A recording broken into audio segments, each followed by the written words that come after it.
You're listening to the Perth Property Show, Australia's only weekly property podcast by West Australian experts for West Australian listeners. Catch your latest episode every Monday at 7 a.m. Good morning, everyone. Welcome to the Perth Property Show. My name's Trent Fleskins, your host. As always, this week we're doing another suburb update as promised. We've spoken about Fremantle, we've spoken about Willagee, we're about to speak about Kelmscott, but today we are speaking about the city of Belmont. And there's only one man I want to talk to about the city of Belmont with. He is Devon Kelly of Kelly Real Estate.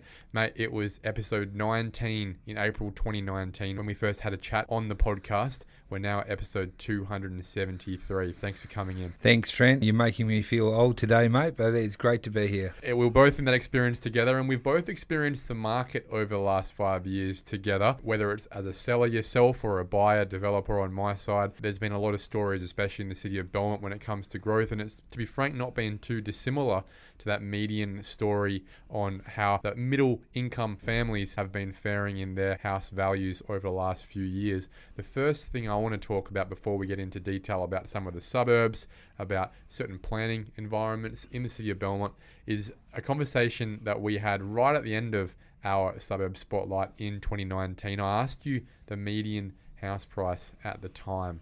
And what was your answer? It was $430,000 for a 3x1 in Belmont. And that was quite a beneficial median house price to have at the time, wasn't it?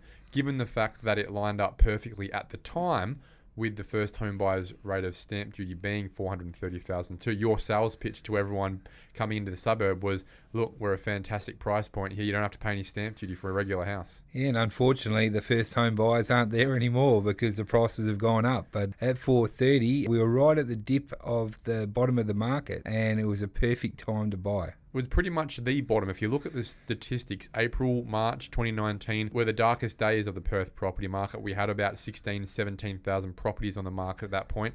At the moment, we're sitting around 3,800. We were transacting on about 500 properties a week. We're now transacting on about 900 properties a week. The rental vacancy rate was up at about 7.5%. It's now at about 0.4%. And you would have noticed over the last 5 years there have been some significant changes, not only in your buyer pool, as you've just said, but also the price point to get into certain property types. At $430,000, what sort of property were you telling us you would and should and could buy in the city of Belmont at the time? We would have been buying a 3x1 double brick and tile, potential triplex block, potential 8-unit site right near the Belmont Forum. On a full block? Full block, 900 square metres. You might have even stolen 1,000 metres at that stage if you're in the right spot. So that was April 2019. What are we paying for that particular property now? It's gone through the roof, but I did sell one on the weekend for $810,000. So the median house price has shifted from $430,000 to $640,000, but that particular property you were talking about, which demonstrates clearly it was a hot tip at the time, that particular property you would have bought for $430,000 is not only $640,000, it's actually in the 800s now. Yeah, 810 with 3 offers on the table, so 3 buyers can't be wrong. Yeah, well, what that shows for me straight away, for everyone listening along, is there's serious value on this podcast to having a conversation with the top agents in the area. At the time, you could have bought any type of property at the median house price in Belmont. What we're demonstrating here is what looks like an 85 to 90% increase in value. It's amazing. Obviously, because you're at the coalface every day, you don't really register the increases, but when you look at the hard data, someone's made some money. It's probably the first time you've really thought about this in 5 years, isn't it? It really is, yeah. I haven't been in here for a while. When we think about the different price points along the way, it's not just about the development block that you mentioned was the best bet at the time. It turns out it has been. There are many other housing types in the city of Belmont. We've got the Rivervale small scale apartments that, remember you telling me you could buy for early 200,000s at the time. Some I think were even starting with a 1 5 years ago. They were below replacement value. You've got your townhouses on the larger townhouse blocks, 3 up to 16 that I've seen in the city of Belmont. And then you've got your duplex halves and those sort of things. Can you run us through that Rolodex of different housing types in Belmont and the Belmont area and what you're probably paying for them now? Well, I remember back then the brand new apartments, we were selling those at just on the 300 mark, and I did sell one last week. Same property, first buyer that bought it, $425,000. So he's made 125k in that 4-year period. These smaller apartment units, would you say that they really got smashed quite a lot in value and have been on the recovery path for a while? I mean, you can see there, it's not a immaterial growth there, but when you compare the growth compared to a development block, it's night and day.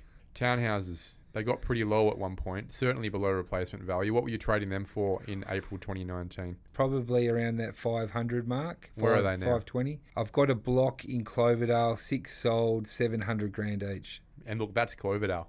That's Cloverdale. It's not even Belmont, Rivervale. No, Rivervale, I have got 19 under construction in Alexander Road, and they're going to be high 700s. Yeah. Look, we're seeing that median price rise of about the 40% space at the time. Yeah. When we think about the city of Belmont, it's had some renovation, some renewal, obviously, in the last 5 years, some gentrification, Gateway WA improvements, and the Belmont Forum improvements. I believe they were already done back then. But what we have seen is that Redcliffe train station come on, and obviously around the Redcliffe area, some real civil changes around how the airport interfaces with the community.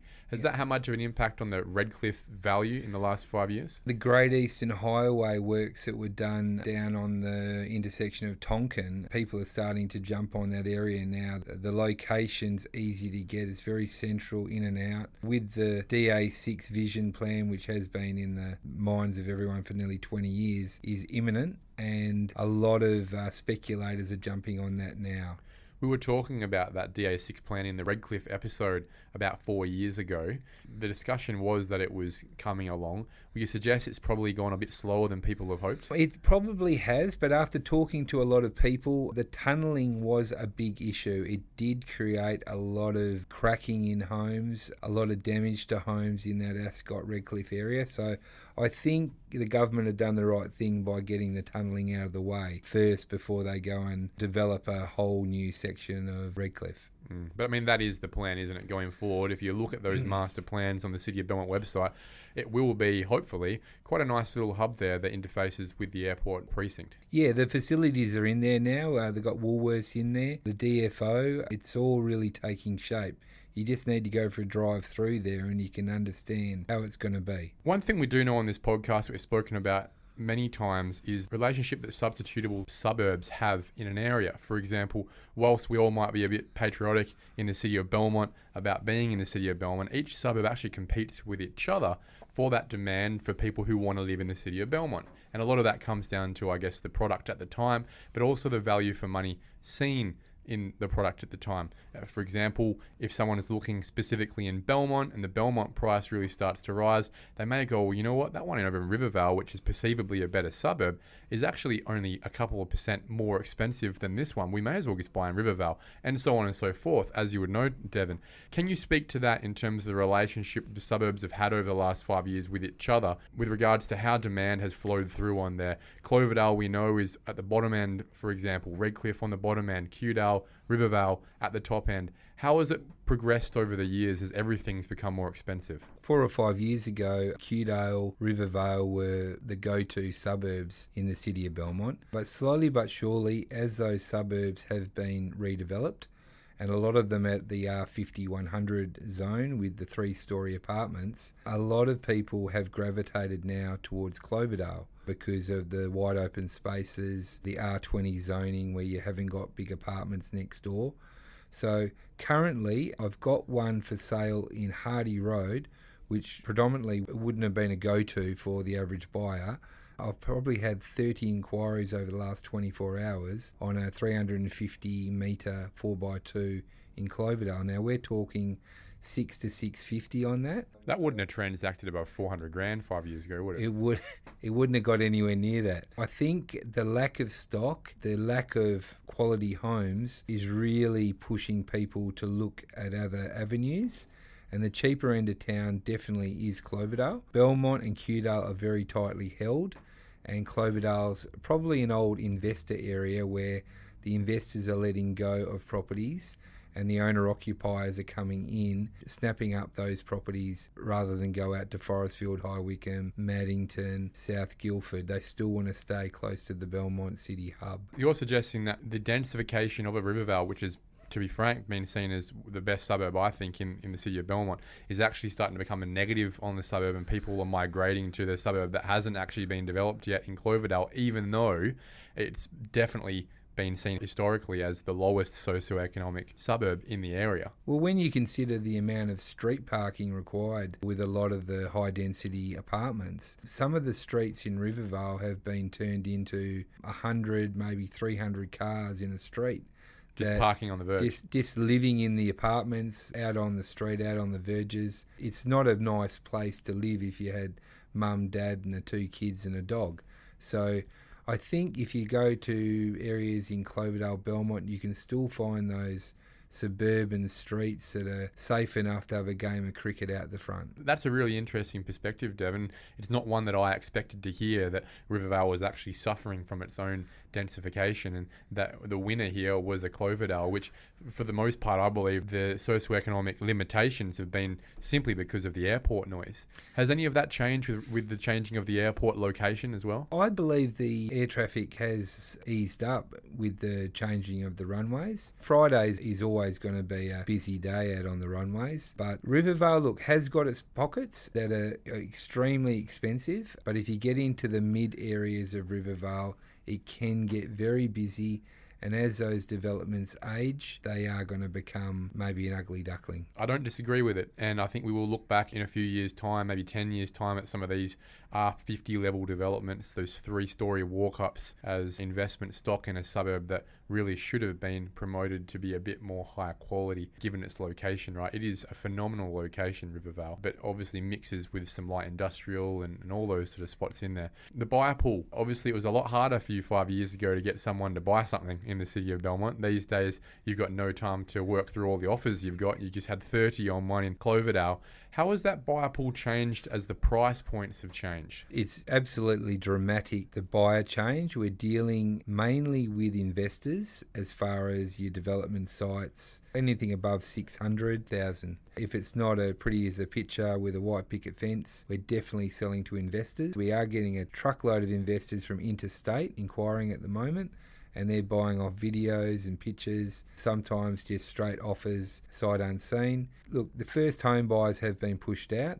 They've been relegated down to the apartments and the units only, unless they've got the bank of mum and dad behind them. They're strictly buying 2, 1 and little 3-bedroom units. Sellers, I'm assuming a lot of the sellers you've got these days are investors that are finally getting their money back after a decade of waiting. I've sold one this morning from a guy that has been waiting for many years to get his money back. He's hit the jackpot this morning and picked up another 30 on top of what he paid.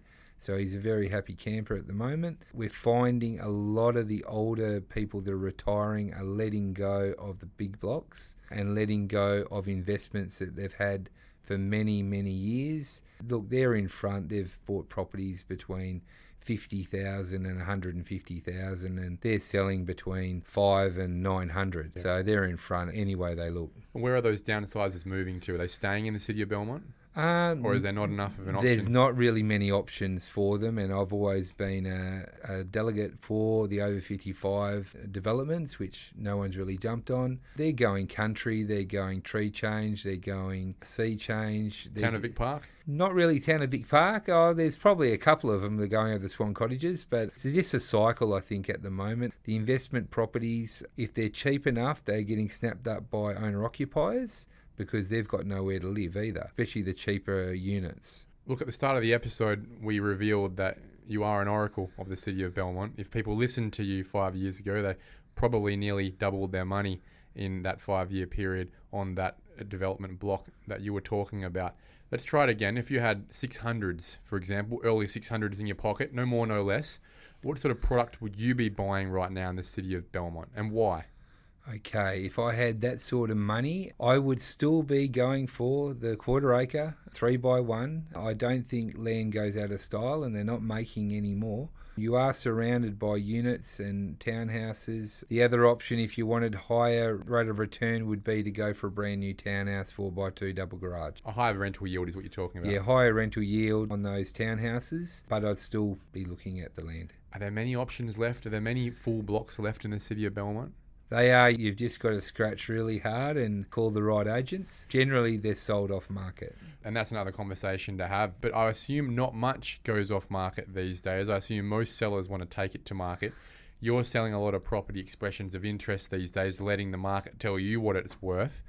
If I was a budding first home buyer or even an investor developer looking to get into the market and struggling in the city of Belmont, what would be your hot tips right now to get an opportunity to get in front of everyone else and have that signature on the contract of sale? First home buyers, you really have to be working with a leading agent and you have to be loyal to that agent. Agents spend a lot of time trying to find properties for buyers. So you need to stick with that agent and you need to hound him because he's very time poor at the moment. As far as developers go, you need to be with an agent that can source land, that can source the whole package. What about settlement terms? What are we expecting these days as a bare minimum? If you don't have these terms, don't bother putting an offer in. You need pre-approved finance. 21 days for finance would be maximum with a 21-day settlement.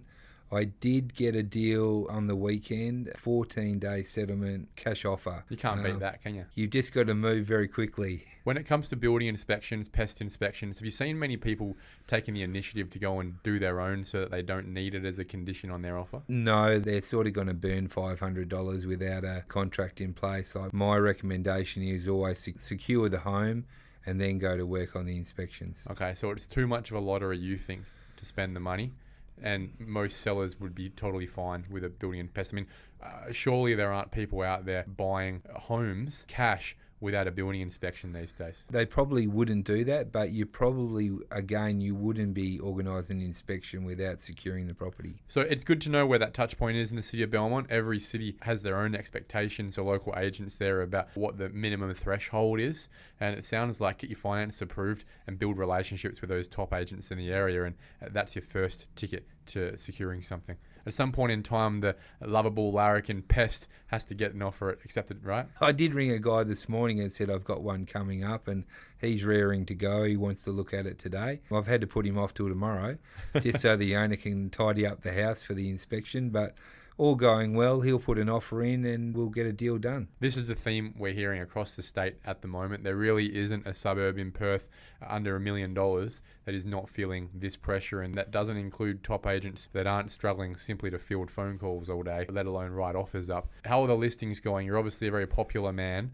but a lot of agents I speak to these days, if they had anything they were struggling with, it was just getting something to sell in the first place. There's less than 4,000 properties on the market right now. I'm having a good run. Obviously, I do a lot of development with developers. So far this month, I've listed 23 homes. I normally carry 30 to 40 properties, but with my developments, I'm probably up to around 60. Wow. So yeah, I know your traditional agents on your established zone are all sitting between 2 and 10 properties, but I prefer to create listings and chase them.